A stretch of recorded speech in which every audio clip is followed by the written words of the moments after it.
ठीक आहे. आता इथून पुढचं होईल, जे आधीचे झाले ते काही बिघडत नाही.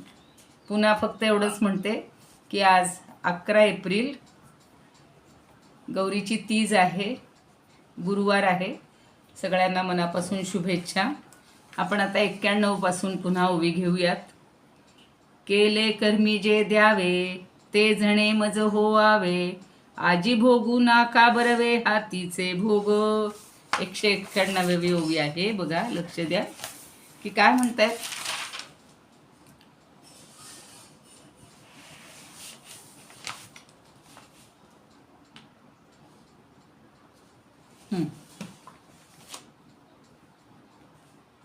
केले कर्मी जे द्यावे, म्हणजे माणसाचं कसं आहे, जे आपण कर्म करतो त्या कर्माचं पुढं फळ मिळालंच पाहिजे किंवा मिळणार आहे.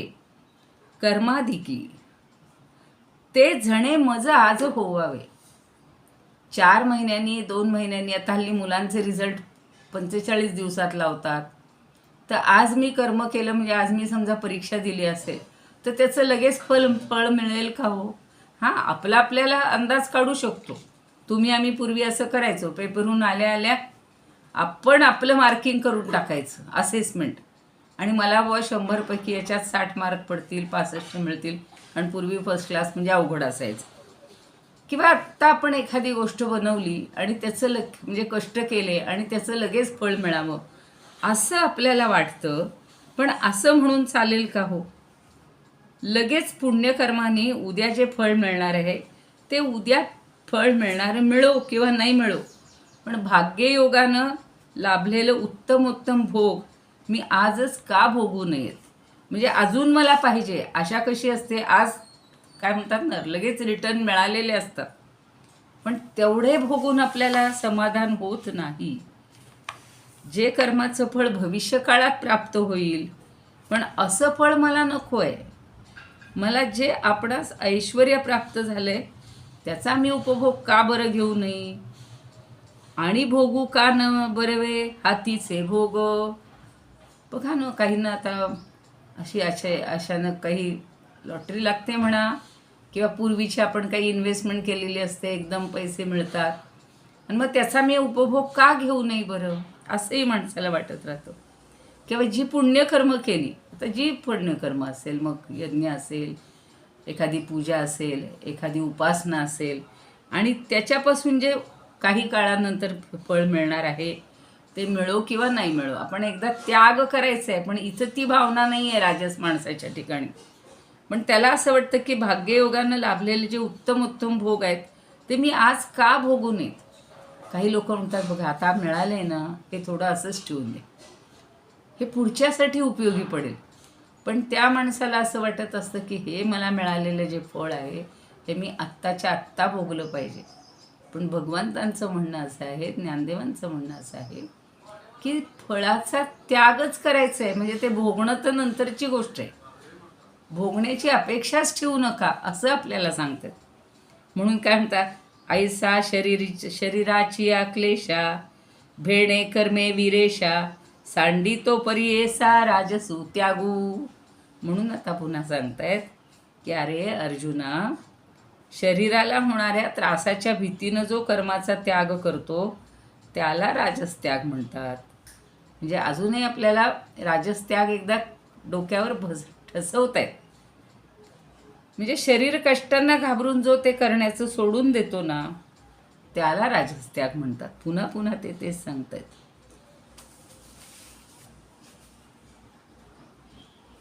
ऐसा शरीराची आक्लेशा, भेडे कर्मे विरेशा, सांडी तो परियेसा राजसू त्याग. म्हणजे भिवून घाबरून आणि काय क्लेश भयात त्याचे श्लोकात सोपं सांगितलेलं आहे भगवंतांनी की शरीराला कष्ट होतील म्हणून अजिबात आम्हाला काही करायचं नसतं. बघा, दैनंदिन कर्मसुद्धा करायची नसतात. कोणीतरी येईल माझा हरीण देईल खटल्यावरी, असं अक्षरशः वाटत असतं. मला सांगा, घरात 10 माणसं जेवणारी असतील, आता हल्लीच्या काळात 10 नाही, समजा 4 असतील, आता आम्ही तर दोघंच असतो, मग दोघंच असू. पण असं रोज आपल्याला कोणी आणून देईल का हो? आणि त्याची वाट बघायची का? नाही. आपल्याला कष्ट करावेच लागतात. आहाराचे असतील, अभ्यासाचे असतील, वाचनाचे असतील. मला जे शिकवायचे, मला जे बोलायचे त्याच्यासाठी माझं मीच कष्ट करायला पाहिजे. माझ्या डोक्यात आपोआप कुठून येईल का ते ज्ञान? नाही. आणि त्यात आनंद वाटला पाहिजे. पण कशाला बाबा हे कष्ट? आता खूप लोक म्हणतात, आता या वयात कशाला पाहिजे तुम्हाला हे? सगळं बंद करा. बंद केलं म्हणजे फक्त मेंदू असा राहू शकतो का हो शांत? नको तिकडं मग माणसाचं मन भरकटत राहतं. पण राजस माणसाचं म्हणणं आहे, नकोच मला ते, कष्टही नको, त्याचं फळही नको. म्हणून हा राजसू त्याग हा योग्य नाही आहे. पुढे म्हणतात बघा, एरवी तेथही कर्म सांडे, परी त्याग फळ न जोडे, जैसे उतले आगी पडे ते न लगेची होमा. आता होमाचं यज्ञाचं नेहमी उदाहरण देत आहेत की एरवी काय होतं, रजोगुणामध्ये कर्माचा त्याग हा घडत असतोच, पण त्यागाचं फळ जे मोक्ष आहे तो काही त्याला प्राप्त होत नाही. जसं उदाहरण देतात बघा की जैसे उतले आगी पडे ते न लगेची होमा. उतू गेलेलं जर तूप किंवा दूध असेल आणि ते अग्नीमध्ये सहज पडलं तर ते होमाच्या उपयोगी पडलं असं म्हणता येईल का हो? आपल्याकडं खूप जणांकडे दूध तापत ठेवलं की रोज त्याचा होम होत असतो. हल्ली गॅसच्या शेगड्या तर मग त्यामुळं खराब होऊन जातात. पूर्वी चुलीवर तरी कसं खाली खरी अग्नी असायचा आणि त्याच्यावर गेलं तरी ते खऱ्या अर्थानं ती आहुती पडल्यासारखं होत असायचं. असंच तुपाचं सुद्धा काळजी घ्यावी लागते बरं का. लोक लोणी भरपूर आहे आणि थोडंसं छोटंसंच ते कढई काहीतरी घेतात आणि मग ते भस भस भस भस भस भस सगळं उतू जातं. पण ते होमात पडलं झालं का हो? होमामध्ये त्याचं अर्पण केलं असा अर्थ होतो का? नाही.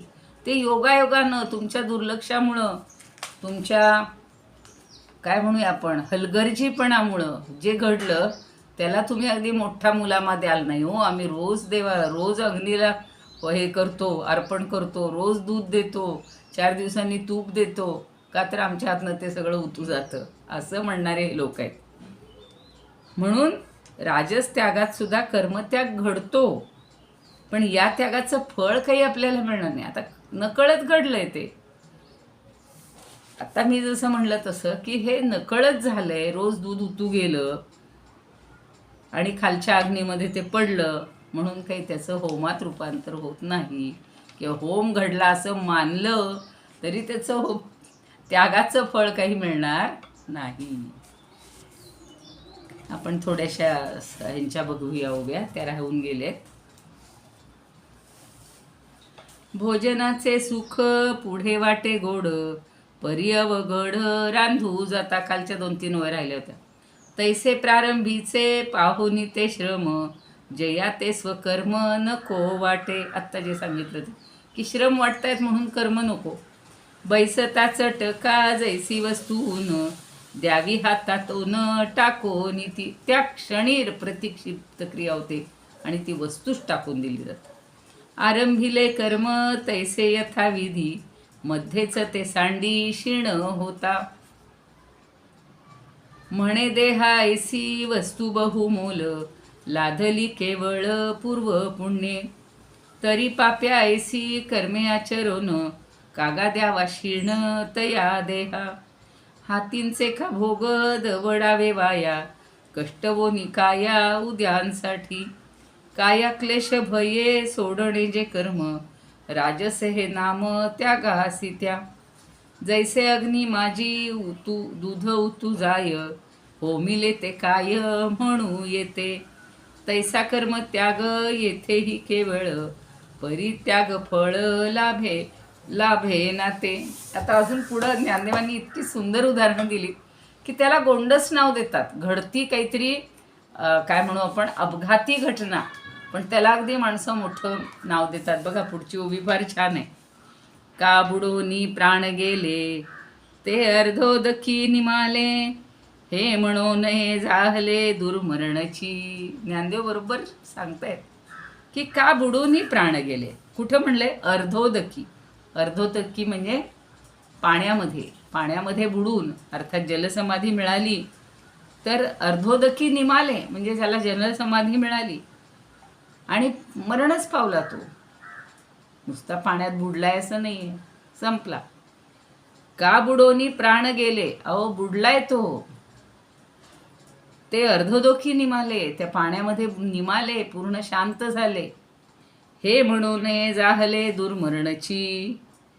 पण खरं म्हणजे त्याचं हे दुर्मरण आहे. दुर्मरण कशाला म्हणले? अपघाती मरण असतं त्याला. त्याला काही जलसमाधी, अर्धोदकी निमालेचा जरा चांगला अर्थ घेता येईल. जलसमाधी मिळाली. त्यांनी आमच्या मुलांनी जलसमाधी घेतली. म्हणजे तो पाण्यात बुडून गेलाय. कदाचित उडी मारून गेला असेल, चुकून पडला असेल, पाणी खूप आलेलं असेल, पण त्याला चांगला मुलामा दिला जातो आणि जलसमाधी घेतली.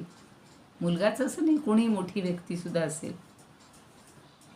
तर ते मरण आलं, अपघाती मरण आलं असं म्हटलं पाहिजे. म्हणून म्हणलेलं आहे, हे म्हणू नये जाहले दुर्मरणची. किंवा तेच पुन्हा काहींच्या वेगळ्या भाषेमध्ये म्हणतात की असं आपण कधी म्हणत नाही जलसमाधी घेतली. खरा तो अपमृत्यूच असतो. आणि जलसमाधी घेतली म्हणणं हे सुद्धा चुकीचं आहे. असं म्हणतच नाही, पण जरी समजा एखाद्याने म्हणलं तरी सुद्धा ते माझ्या मते चुकीचं आहे. आता अजून काही उदाहरणं देतात. तैसे 195 तैसे देहाचे निलोभे, जेणे कर्मा पाणी सुभे, तेणे साचन लाभे त्यागाचे फळ. पाणी सुभे म्हणजे पाणी सोडलं. आता देहाचे निलोभे म्हणजे आपल्या देहाच्या प्रेमासाठी किंवा देहावरच्या लोभासाठी काय केलं? कर्मा पाणी सुभे, कर्मावर पाणी सोडले. आता मग काल परवापासून जे ऐकतोय की कष्ट नकोत देहाला, यातना नकोत, म्हणून कर्मच सोडायचे. तर इथे कर्मावर पाणी का सोडतो? देहावरची प्रेम आहे म्हणून, देहाबद्दल काळजी आहे फार म्हणून. मग तेणे साचन लाभे त्यागाचे फळ, असं कर्म सोडून दिलं म्हणून त्याला त्या कर्मत्यागाचं फळ मिळेल का हो? आता कोणतं फळ आहे? आपण नित्य नैमित्तिक सगळ्या प्रकारची कर्म पाहतो, किंवा स्वाभाविक ही जी सगळी कर्म आहेत जन्मतः आलेले आपल्याला स्वभावजम कर्म, ते जे चालत आलेलं आहे ते सुद्धा आपण का म्हणतो? हो बाबा, आम्हाला फार यातना होतात, रोज जायचं काय. आता मुंबईचं वातावरण पाहिलं तर पहाटे 4-4:30लाच आमच्यात हे नेहमी म्हणायचे शिट्ट्या होतात. 5-5:30ला डबा घ्यायचा, तेव्हापासनं त्या लोकलला जायचं. मग तो कधी दुपारी 12-1 वाजता खायचा डबा, परत यायचं. संध्याकाळी गर्दी, जीवघेणी गर्दी. हे मुंबईचं. आपल्या इकडे ज्यांना वाहन नाही आहे, ज्यांना पायी जावं लागतं, रस्ते खडतर असतात, अशा लोकांना काय होतं? खूप जण ते नकोच, म्हणजे काय म्हणतात ना, विदाऊट पे झालं तरी चालेल, पगार नाही मिळाला तरी चालेल, पण त्याचं फळही नको आणि ते कष्टही नको. म्हणून इथं म्हणले की तैसे देहाचे निलोभे, जेणे कर्मा पाणी सुभे, तेणे साचन लाभे त्यागाचे फळ. मग त्याग केल्यामुळं, कर्मफळाचा त्याग केल्यामुळं मोक्षप्राप्ती होणार आहे माणसाला. पण ती कधी त्याला होईल का हो? ज्यानं कर्म सोडून दिलेलं आहे त्याने. म्हणजे देहाच्या लोभाखातर हा राजस त्यागी काय करतो? तर अजिबात कष्ट होऊ देत नाही. प्रसंगी तो कर्मावर पाणी सोडतो आणि त्याला त्यागाचं फळ किंवा मोक्षाचं फळ हे कधीच मिळत नाही. 196 ओवी म्हणतात, किंबहुना फुले जे ज्ञान होय उदया आले, तै नक्षत्रा ते पाहले गिळी जैसे. गिळणे म्हणजे आपण जसा घास घेतो त्याला गिळी म्हणलेलं. किंबहुना आपुले, आता काय सांगायचं जास्त. आपण एकदा कर्म करायला घेतल्यानंतर त्यांनी एक उदाहरण दिले. कुठलं? तै नक्षत्रा ते पाहले गिळी जैसे. तर सूर्याचा म्हणजे उदय झाल्यानंतर सगळ्या नक्षत्रांचं तेज आहे ते गिळलं जातं, म्हणजेच काय, ते लोप पावतं. तसं आपल्याला जेव्हा आत्मज्ञान होईल त्यावेळेला आपलं हे सगळं जे काही अज्ञान आहे ते सगळं दूर होणार आहे. म्हणजेच एकदा आत्मज्ञानाची पहाट आपल्या अंतःकरणात झाली, उजळून आली, की सूर्योदयाबरोबर जसा रात्रभर पडलेला नक्षत्रांचा सडा किंवा त्यांचं जे सगळं उदय पावलेली असतात ते सगळं लोप पावतं. एक त्याच्यावर पण श्लोक चांगला आहे किंवा गीत आहे बघा. म्हणजे रात्रीच्या वेळेला ती नक्षत्र इतकी चमचम चमचम चांदण्या सगळं छान करत असतात, सगळी नक्षत्र असतात, आणि सूर्य उगवला रे उगवला, उदय त्या दिवशी मी म्हटलं तुम्हाला की तो उगवल्या उगवल्या हे सगळं लोप पावतं. किती सोपं सांगितलेलं आहे. तसंच आहे, आपल्याला एकदा आत्मज्ञान झालं की हे सगळं जे अज्ञान आहे ते सगळं लोप पावतं. म्हणून आपल्याला आत्मज्ञान करून घ्यायला पाहिजे. आता सगळेजण म्हणतात की ते आत्मज्ञान कसं करून घ्यायचं. प्रश्न सगळ्यांच्या डोळ्यापुढे तो आहे, पण ते इतकं सोपं आहे की आपण स्वतःलाच आधी ओळखायचे, अंतरंगात असणाऱ्या त्या आत्मा परमात्म्याला जाणायचे, आणि सगळ्या जगामध्ये सगळीकडे असणाऱ्याला प्रत्येकाच्या अंतःकरणातला तो आत्मा परमात्मा जीवात्मा जे कोणी आहे ते ईश्वर जे काय म्हणाल ते त्याला सुद्धा जाणायचे. म्हणून काय म्हणतात, दुसऱ्याचा आत्मा जाणावा.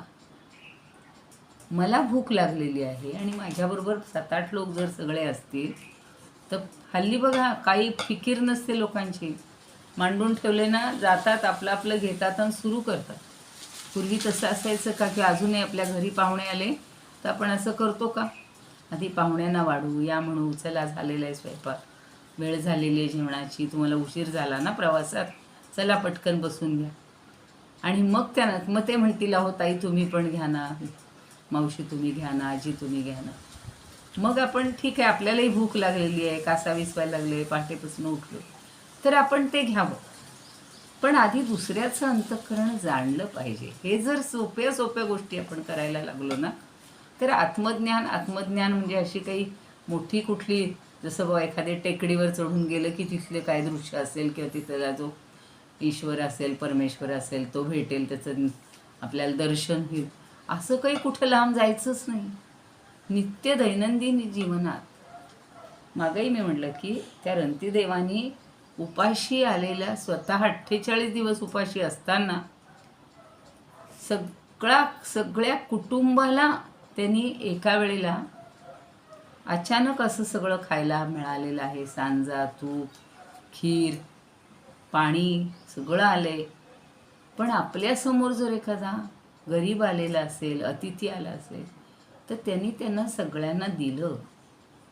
बरं, एक ब्राह्मण खाऊन गेला, पुन्हा आला दुसरा कोणतरी, पुन्हा तिसरा कोणतरी कुत्र्यांना घेऊन आला, तोही भुकेलेले. सगळे भगवंत ही अशी माया तयार करतात. अशा खूप जणांच्या बाबतीत घटना घडतात. आणि मग त्यांना जर तुम्ही तृप्त केलं तर भगवंत आपल्याला त्याच क्षणी आपल्यावर कृपा करतो, त्याच क्षणी दर्शन देतो. भागवतात तर अशी किती उदाहरणं आहेत. म्हणून त्याला त्यागाचं फळ हे लगेच प्राप्त होणार आहे. कसं होणार आहे, जसं सूर्य उगवला की पूर्वीचं काही तुमचं उरतच नाही. पुढची बघा, तैशा सकारण क्रिया हरपती धनंजया, तो कर्म त्यागू ये जया मोक्ष फळासी. तैशा म्हणजे तशाप्रमाणे, त्या प्रकारेच. सकारण क्रिया, सगळ्या ज्या क्रिया आहेत त्याच्यामागे काहीतरी कारण असतं, पण त्या सगळ्या हरपून जातात. म्हणजे एकदा आत्मज्ञान झालं की या सगळ्या क्रिया त्याच्यात लोप पावतात. तो कर्म त्यागू ये जया मोक्ष फळासी. आणि मग ज्ञानानं झालेल्या कर्मत्यागामुळं मात्र मोक्षप्राप्ती होते. शेवटी कुठंतरी तुम्हाला चांगलं फळ मिळणार आहे हे एकदा खात्री पटली पाहिजे, समजलं पाहिजे. म्हणजे फळाची इच्छा, छोट्या छोट्या फळांची इच्छा नाही ठेवायची, पण त्या छोट्या छोट्या इच्छा लोप पावत गेल्या की मग आपण त्याची कारणंसुद्धा हरपून जातो किंवा ती कारणंसुद्धा आपल्या डोक्यात राहत नाहीत. आणि मग फळ त्यागाला हे मोक्षाचं मोठं फळ लगडतं की ते मागावंही लागत नाही. आता बघा, अगदी रोजच्या दैनंदिन जीवनात छोट्या छोट्या गोष्टी आहेत. तुम्ही म्हणाल हा काय योगायोग आहे, हे नशीब असेल. पण मला तरी असा अनुभव येतो की खरंच आपलं जे कष्टाचं असतं, आपलं अंतर्मन शुद्ध असेल, पवित्र असेल, तर आपल्या अडचणी येतच नाहीत. आपण सहज चढून जाऊ शकतो किंवा सगळ्या गोष्टी प्राप्त होऊ शकतात. आता लाईट वगैरे जाणं हे तर काय नित्यनेमाचं झालेलं आहे. पण बरोबर आपल्या वर्गाच्या वेळेला ते आले, नाही तर मग प्रश्न पडतो, इथं दिसणार का? हवा नसेल, हल्ली गरमी होते, म्हणजे उष्णता आपल्याला सहन होत नाही. पण एकदा आपण शिकवत राहिलो, एकदा ऐकत राहिलो, चांगलं करत राहिलो, तर या सगळ्या गोष्टीचा विसर पडतो. तेच पाहिजे म्हणून आपण हट्ट धरत नाही. पण या छोट्या छोट्या गोष्टीसुद्धा आपल्याला परमेश्वर बरोबर आपल्या मागची भावना, भूमिका जर स्वच्छ शुद्ध असेल तर कुठंही उणं पडत नाही, कुठंच उणं पडत नाही. म्हणून हा कर्मत्याग जो आहे, हा कर्मत्याग नसून म्हणजे मोक्षाच्या प्राप्ती. हा अजून एक पुढची ओवी घ्यायची आहे. ते मोक्षफळ अज्ञाना त्यागिया नाही अर्जुना, म्हणून तो त्यागून माना राजसू तो. आता मोक्षप्राप्ती हा सुद्धा जर मोक्षप्राप्ती झाली आणि तिचाही जर एखाद्यानं अज्ञानानं त्याग केला, असं होणार नाही, पण जर केला तर तो कर्मत्याग नाही, त्याला राजसत्याग असंच म्हणतात. म्हणजे कदाचित असं होऊ शकतं की तुमच्यासमोर मोक्षच येऊन उभं राहिलेला आहे आणि तरीसुद्धा तुम्ही त्याच्या बाबतीत म्हणाल नको आम्हाला मोक्षपेक्षा, आम्ही काही नाही, आम्ही अजिबात त्यागच नको, आम्हाला काही नको, फळच नको कुठलं.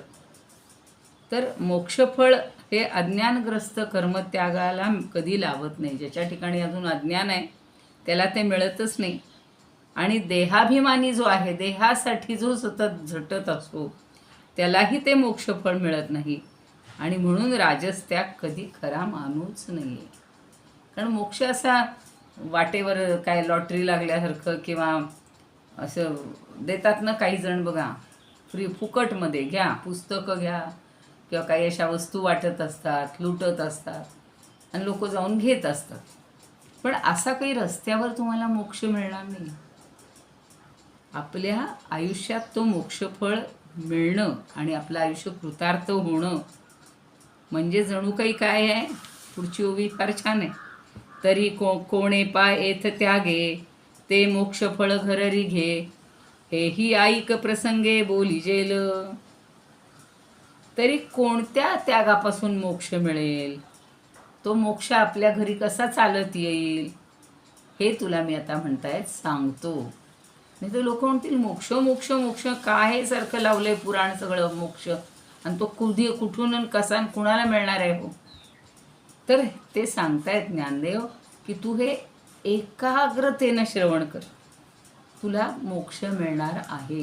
पण तो कसा मिळणार हे तू लक्षात घे.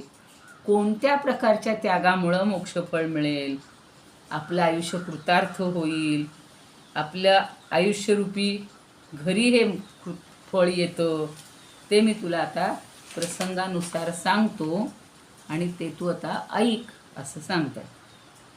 आता राजस त्यागामध्ये अपेक्षाच आहे, खरा त्याग होतच नाही आणि म्हणून हा त्याग खरा नव्हे. आता आपल्याला पुढचा त्याग पाहायचा आहे तो सात्विक त्याग. आणि सात्विक त्यागामध्ये पुढचा श्लोक आहे तो पाहूया. याच्यावरच्या 2-3च ओव्या आहेत त्या स्वरूपानंदांच्या म्हणून घेऊ.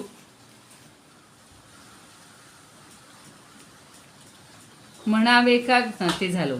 तैसे देहा कष्ट होतील म्हणूनी, कर्मावरी पाणी सोडी जो का, तयासी लाभेल त्यागाचे ते फळ, ऐसे न घडेल कल्पांतीही. आकाशी आदित्य पावता उदय, जैसा लोप होय नक्षत्रांचा, आत्मज्ञानोदये तैसेची तत्काळ, हारपे समूळ खर्प कर्म जेव्हा, तेव्हा कर्म त्यागे तेणे मोक्ष प्राप्ती, होय जी किरीटी अनायासे. मोक्षाचे ते फळ अज्ञानासी नाही. अंडरलाईन आहे.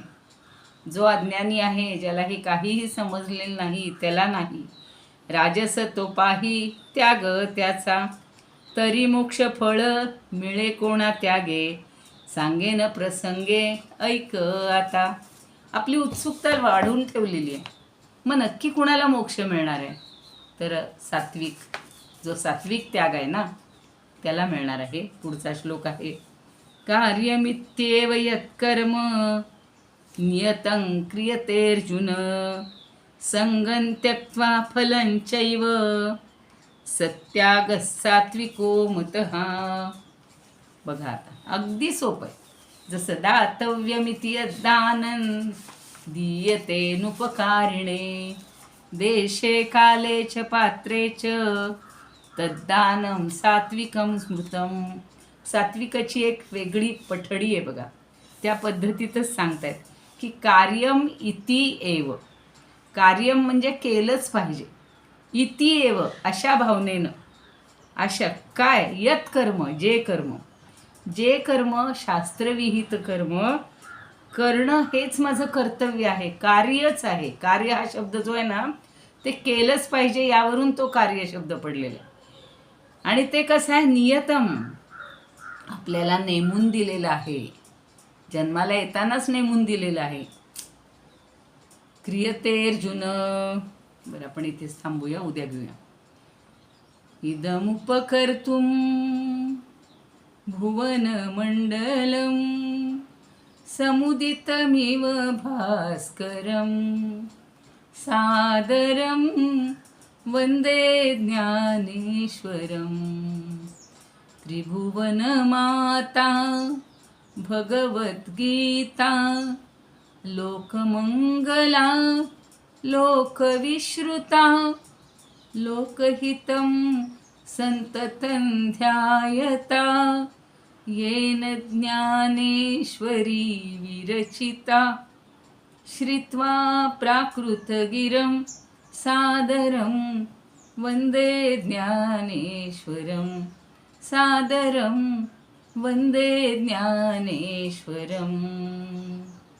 आरती ज्ञानराजा महाकैवल्य तेजा, सेविती साधू संत मनुवेधला माझा. आरती ज्ञानराजा, लोपले ज्ञान जगी हित नेणती कोणी, अवतार पांडुरंग नाव ठेविले ज्ञानी.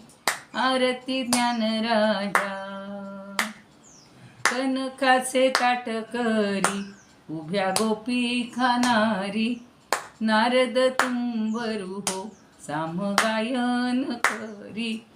आरती ज्ञानराजा, प्रगट गुह्य बोले विश्वब्रह्मची केले, रामा जनार्दनी पायी मस्तक ठेविले. आरती ज्ञानराजा, महाकैवल्य तेजा, सेविती साधू संत मनुवेधला माझा. आरती राजा. ज्ञानेश्वर महाराज की जय. जय तू ज्ञानेश्वर.